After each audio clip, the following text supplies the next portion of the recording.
Well, two inmates twisted metal bars right out of concrete and vanished for 8 hours. Not only did they escape, no one knew about it until they were found in another state. And Union County leaders call it an embarrassment, but say they have a solution. Fox Carolina Investigates is getting an exclusive look at the $8 million fix. Investigative anchor Margaret-Ann Carter speaking with the jail director about how they plan to keep you safe.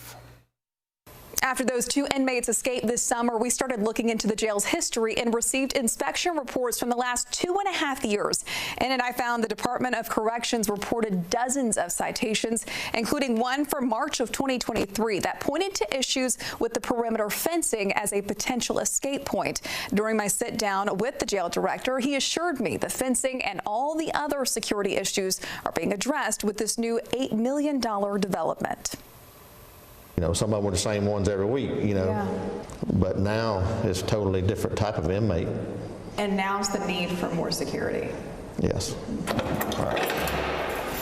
For nearly 2 decades, Neil McCowan has served as director of the Union County Detention Center. We've outgrown, our capacity, but for a small community like Union, and economically, it's tough to just build a new jail off the cuff. Given the jail's current condition and the community's concern, upgrades are long overdue.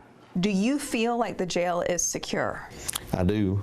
Now the work camp, sometimes you have a lax in judgment in employees, and that's a problem, but we can't control everybody's mindset every minute of every day. On July 29th, Devin Fisher and Nicholas Bevis escaped their holding cell by twisting the bars out of the concrete.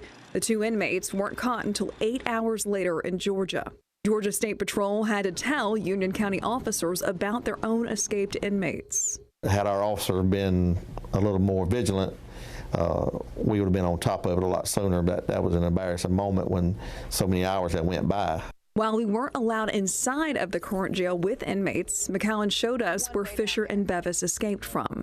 Those cells, they were built for the work camp for unruly workers, and they were put in around 2000. But like I say, so it's a fairly modern window unit, but it corroded down inside. So if you didn't go up there and twist on the bars, you wouldn't have known that was corroded down inside. Nobody knew about it for a while? No. Was that for any reason or just? I guess it was an oversight on our part. During a previous Fox Carolina investigation, we discovered 8 inmates have escaped custody since 2016. If you noticed outside, we were completely doing a refencing job, new gates, new gate locks, perimeter locks. That building at the work camp, which always has just been exposed to the woods in the back, it's got a new fencing in the back of it. So and there again, that's some money we had allocated for the new jail that we did not spend. McCowan says the new facility will have high security windows and steel cells. And everything is automatic. All the unlocking and locking is done remotely from a tower, so you always have an officer watching over everything. Interlock violated. One of the discrepancies consistently mentioned in the DOC's report is overcrowding. I think we've had 130 or 40, and that's really overcrowded for us.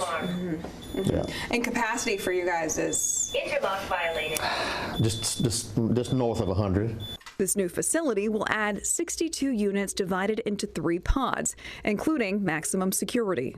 What's a little bit about this one, a little bit different, is this has its own rec yard inside, so the officer who's in the tower and these guys here, just say attempted murderers or whatever here, they'll go into a rec yard and never have to worry about them being outside. During the DOC's inspection in August, they recommended the jail install cameras in the back of the facility because of the recent escapes, calling it a blind spot, citing no visibility at all. But when we pressed for answers on whether that was fixed, this was the response we got.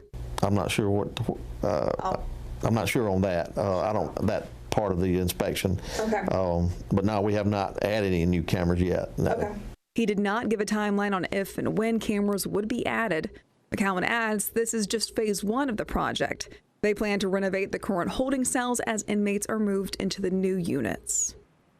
This $8 million investment proves that sometimes the cost of prevention is cheaper than the price of failure. For a community that's seen 8 escaped inmates in 8 years, the question isn't whether they can afford this upgrade, it's whether they can afford not to have it. Reporting in the studio, I'm Margaret-Ann Carter, Fox Carolina News.